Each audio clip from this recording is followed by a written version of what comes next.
เออแต่เออกาแฟปีนี้เนาะบ่มีตัวสุกเลยนะเดลบอนมักแดงนะเกี่ยแน่นอนแหละมันสิมัดแนวนี้แหละ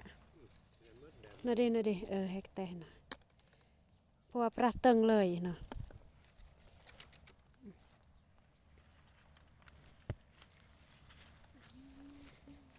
ใหญ่เลยเพราะมันอันนั้นเน่าลงเท่าละคอ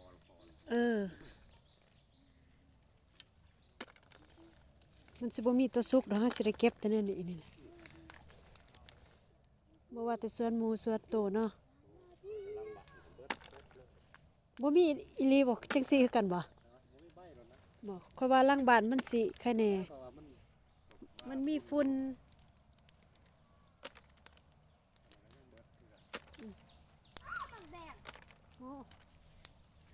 กี่ได้หมักแดงแต่ให้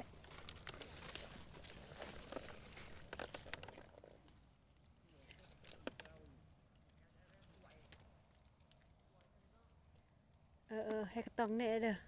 กระทะเด้อแล้วบันให้ต้องกอมเตือนเด้อเนาะเอา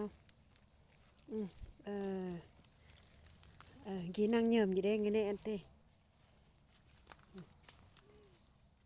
ละไว้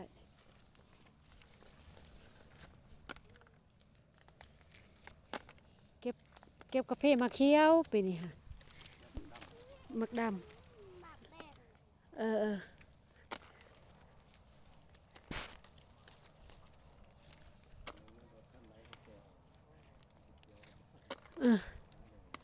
บ่ได้กาแฟปีนี้ฮะเขาว่าสิได้ปีนี้แฮงสิบ่ได้กว่าปีกายอีกปีกายยังสิได้กว่าอีกพอปีกายกาแฟเฮามันก็ยังขายอยู่เนาะ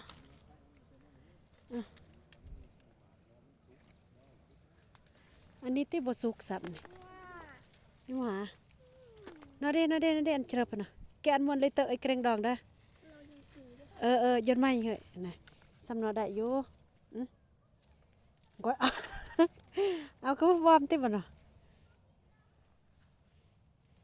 โอ้ยเก่งแต่ว่า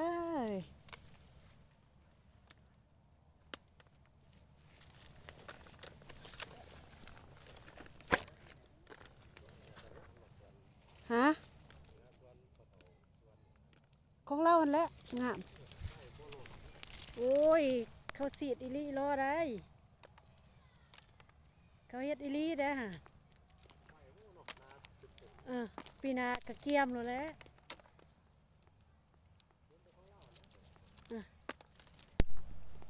ทิศหนึ่งสีดของเราเฮ็ดได้ส่วนเฮานี่เฮ็ดบ่ได้นอนหน่อยโอ้ยเท่าดาวตามโครงการเลยเพิ่นเฮ็ดเอาแต่ให้พอบอลประจองขนมแน่เสียเยอะไปเก็บของไผโอ้เก็บเส้นแอบบ่ท่านแล้วเนาะน่าได้มักแดงเนือง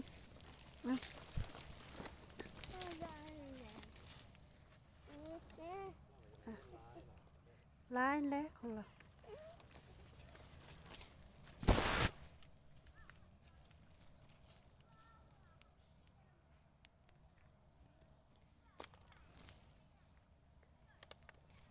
ของเขาคือสิบ่เป็นแนวนี้เนาะ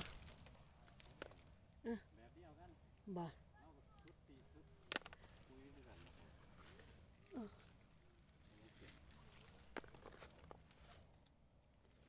เป็นไผหั่นโอ้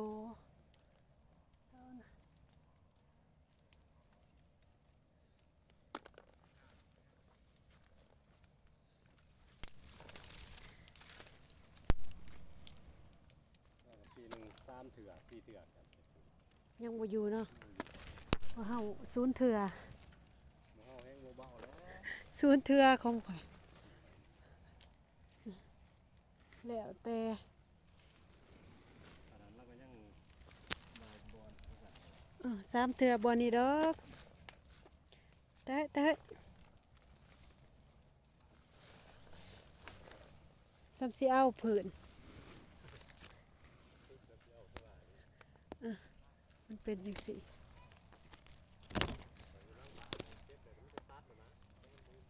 จักไผแหละ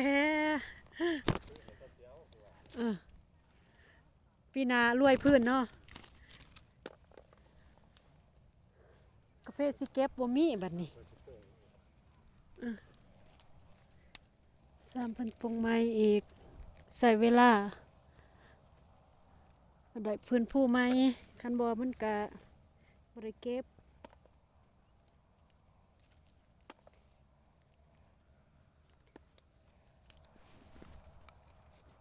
ลงทุนใหม่อีกป้าออกมาเป็นขวัญโทรศัพท์แตกก็แตกต้นไม้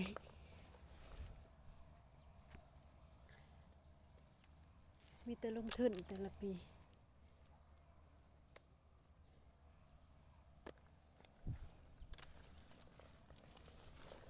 มันใหญ่เด้อเด้อเด้อ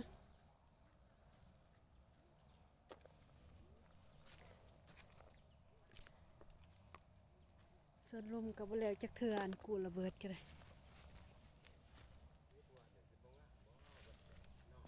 จังว่าคันมันแดดมามันก็สิไข่แน่ดอกขี้ลายนี่แดดเบิ่งจากทิศหนึ่งนี่มันก็สิพื้นผู้ดอกเอาแต่ที่เหืองนาเด้หน่อไม้กระก้องตีนาเด้มั้งนะ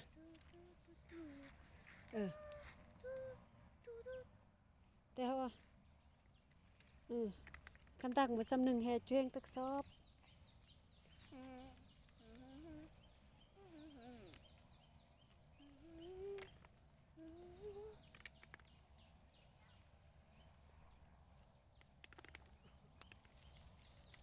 ก็ซาแพไว้เด้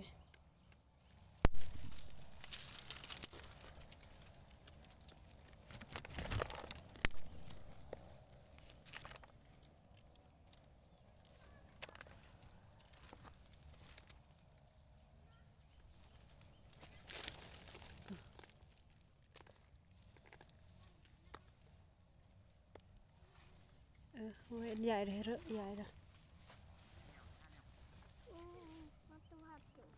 ฮะไม่ตายุงแกล้งเด้